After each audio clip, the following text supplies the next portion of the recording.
For the past few years now, I've been in school working on my bachelor's degree in architecture, which sort of explains why my upload schedule's been so trash.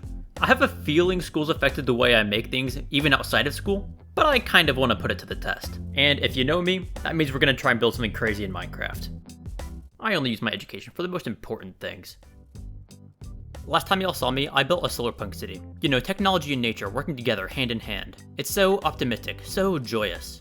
But now I want something with a little more grit, a little more gray, and with way less trees. I swear to God, y'all had to make so many trees for this project. It is an issue. But luckily, I know a style of architecture that should fit this vibe perfectly. I'm gonna be honest, you probably know of it too. It's sort of everywhere right now. Brutalism, well known for those concrete behemoths that you see on Pinterest. It's both loved and hated by many, but we'll get into that in a bit. Let's start with what brutalism actually is. Brutalist architecture is an architecture style that emerged during the 1950s in the United Kingdom, among the reconstruction projects of post-era. Basically, after World War II, there was a lot of rebuilding that needed to be done. Because of this, many of brutalism's stylistic choices come from being economical. It used minimalist constructions that showcase the bare building materials and structural elements, over a lot of more ornamental detailing. Basically, their idea was that if you could use the structure as detail, you don't have to spend all this extra time and money making all of this fancy ornamentation. Also, because they were looking for cheap building materials, you get a lot of concrete.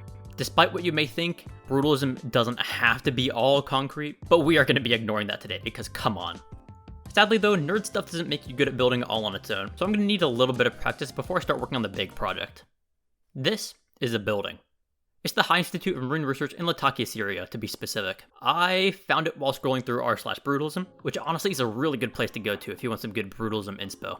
And luckily with a little bit of digging, I was able to find a few extra good photos of it, and I even found the plane drawings too. Even though I'm not building at the accuracy to actually use them, but hey, they're still fun to have. But anyways, let's start building. Alright, so there's a few things I've noticed. First, you'll hear me say this a lot, but it's true here more than normal. Shaping is incredibly important. On these buildings, nearly all of their detail comes from their form and their shape. If you start trying to build something like this on your own, I highly recommend making a massing before you start. Go in with wool or really any other placeholder block, and to build just focusing on the most general shapes. Even leave it to just cubes if you have to.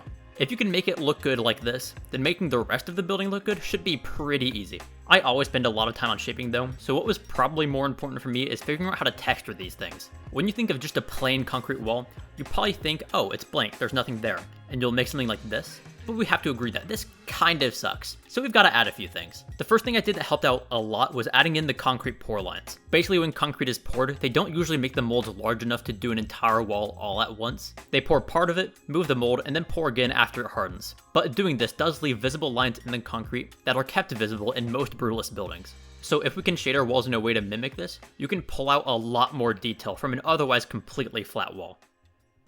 Well, now it's time to start on the real thing. I'm thinking this should be some sort of mid-ocean industrial or manufacturing corporation.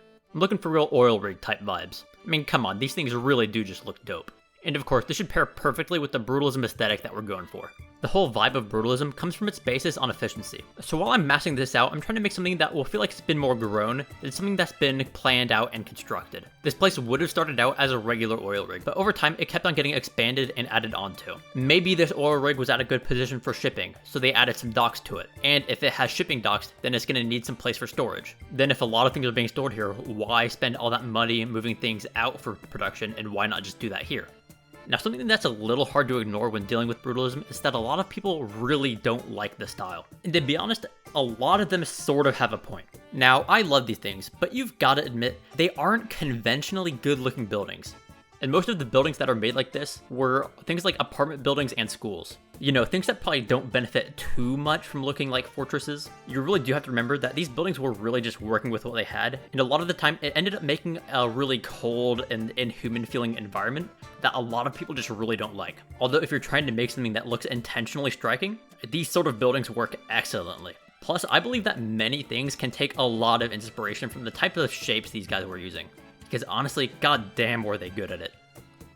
Speaking of shapes, this massing phase that I'm doing now is something that I've been doing in builds for a very long time. But it's also something that's been reinforced by school. We're heavily encouraged to make these little prototype massing models throughout our design process. Since the overall forms that make up a space are often the most impactful to how it feels, it really helps to make sure that you get that down before you get bogged down by all the little intricacies and details of a project. By the way, before anyone comments on this, yes, this is meant to be in the water. No, I will not be adding the water until the very end. If you haven't messed around with any building mods before, then you have no clue how much of a nuisance water can be. Like, I swear, literally every command I can think of gets messed up in some way by it. So for now, I'm using this blue box for the water line. Just like, use your imagination and imagine some beautiful waves for me. And trust that I'll add it at the very end, because there's no way I'm adding it any sooner. This is spoken by someone who has both tried and failed to do underwater projects without removing the water first. It never goes well. With everything sort of mapped out now, we can now start working on the actual structure. I'm going to start on the smallest tower because it should be the easiest.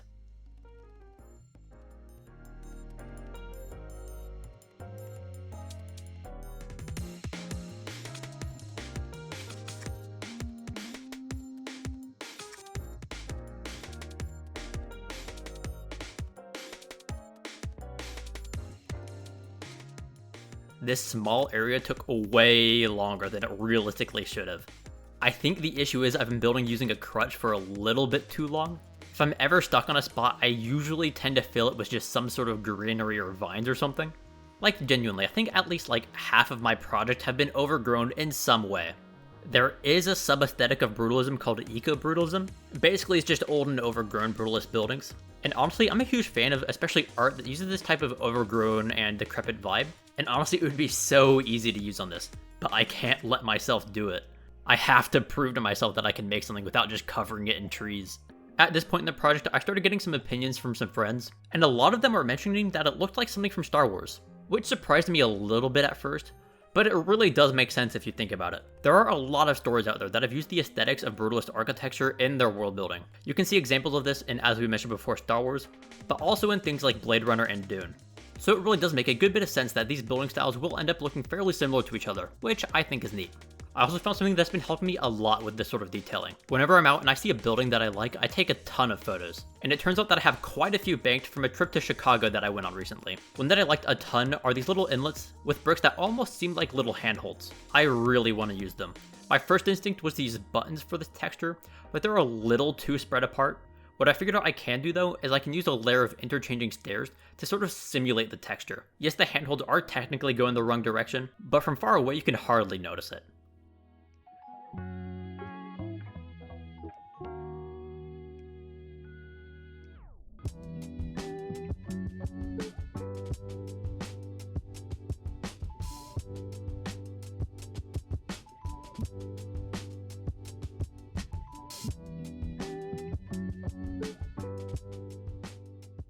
So I've now done a good bit in the front here, but if we turn around to the back, there really just isn't a whole lot going on. I think we need to have something back here just to make the whole area feel a bit more lively. Something I probably should have expected from architecture school is the sheer number of banger building references they hit you with during lectures. I mean, it doesn't even always have to matter for the class. Sometimes the professors just like to go off on certain buildings they really like. I mean, hey, I'm not complaining. Most of the buildings they show us are really cool. One of which I want to use back here. If you've been around architects for even a little bit of time, you've probably heard of this one. I've noticed it comes up a lot. This is the Pompidou Center. Its whole deal is that it's basically a building that's been turned inside out. What they did is they took all the mechanical and structural components that are usually hidden within the walls and the floor spaces of a building, and they brought it to the outside to make it an exterior detail. I want to take just a few of the aspects from this to make something sort of similar. I want to make a bit of an exterior area that holds some of the mechanical components for the towers. Electrical, ventilation, probably some equipment storage, all that fun stuff. Having it on the outside really just makes sense. There really isn't much of a reason for these people to spend a whole lot of energy covering up all their mechanical bits. And at the same time for us, being able to see this stuff really just adds to the look. I am slowly getting better at building all of these techno bits. Whenever I make a new element that I like, I save it and set it aside for later. Slowly I'm building up a bit of a library of bits and bobs that I can use. I even took a few of the details from my solar punk area, since there is a surprising amount of overlap. Something that I've been getting used to is making details without knowing exactly what it is that they're doing. I mean, hell, I even started looking at coffee makers for inspiration on how to technologify some of these things. They have neat shapes, you can't blame me. The goal really is just to make it look like everything's doing something. Even if I don't really know what that something is, it really does just help to add to that energy. It's looking like it's about time to start making the core of the factory. I'm thinking I want this place to house the original drill shaft from when this place was just an oil rig. And since the rest of the facility is getting its fuel from here, it makes sense that this area would stay in the center as the factory grew. This place is starting to get itself into a bit of a diesel punk vibe that I'm liking a lot. Diesel punk's another one of those lesser known sci-fi aesthetics similar to cyberpunk and steampunk. The aesthetic comes from future technology that runs on, you'll never guess, diesel? Or I suppose you could probably count any other gasoline-like fossil fuels. From what I've seen, it really just has to look a little bit grimy. Real bad for the lungs, you know. On the inside, you can see the drill shaft at work. To get it illuminated like this, I opened up a few holes in the ceiling and covered them up with andesite walls. Walls count as a transparent block, so according to the game, this whole column is exposed to sunlight. Using these little sunlight columns is a really good way to add light to large interior spaces like these, especially for y'all survival builders who can't use things like light blocks. It's time to start on the third and tallest tower. Since this is the most eye-catching part of the build, I need to make sure that it looks good.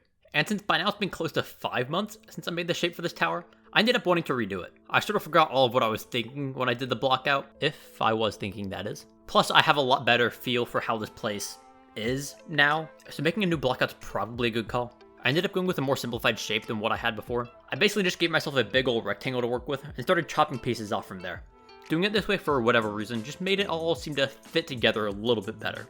There's a sort of balance you gotta hit between keeping things chaotic enough to have the energy that you want, while keeping things visually digestible and easy to read. And I feel like this time I got the balance a little bit better. Since this is the tallest tower, it makes sense that the higher-ups would want to put their headquarters here. Building with this sheer size definitely comes with a statement of wealth that I think they would like.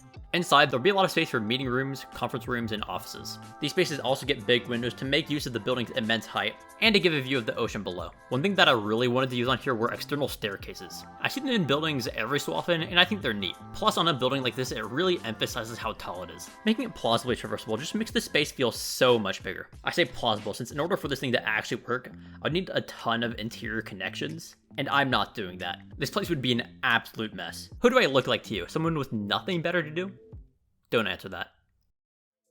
Alright, now the meat of the structure is done, but there's still quite a few little knickknacks I'd like to add, just to give this place a little more liveliness. I made a few different colors of shipping containers, and then sprinkled them around the docks. And if we have the shipping containers, of course we need to have some cranes to lift them. Which, I'm gonna be honest y'all, cranes really are the play for mechanical detailing. I don't think I can name a scenario I've been in where adding a crane wouldn't look sick. They just really make it feel like things are happening, you know? I feel like y'all are gonna start noticing them in more builds. Oh right, can't forget the water. Luckily, I have access to a world data add-on called Archeon, which allows me to apply a noise pattern to blocks. Using a simplex noise pattern will give the water this neat wavy look. Plus, I'm going to add a few layers of glass underneath, just so that the water looks a little bit deeper. I am sort of running out of room because of the world height. And hopefully, since we're doing this last, it probably won't break anything. It actually did break once, I did the math wrong, but we're not going to talk about that. We've also got some electric poles to add. Now realistically, since everything here is physically connected, they could just run the power through the walls. But I mean, adding the power lines just look cool. I also think they make everything feel a whole lot more connected when they're kept visible. So that's the build. Hold on, stay there, we gotta...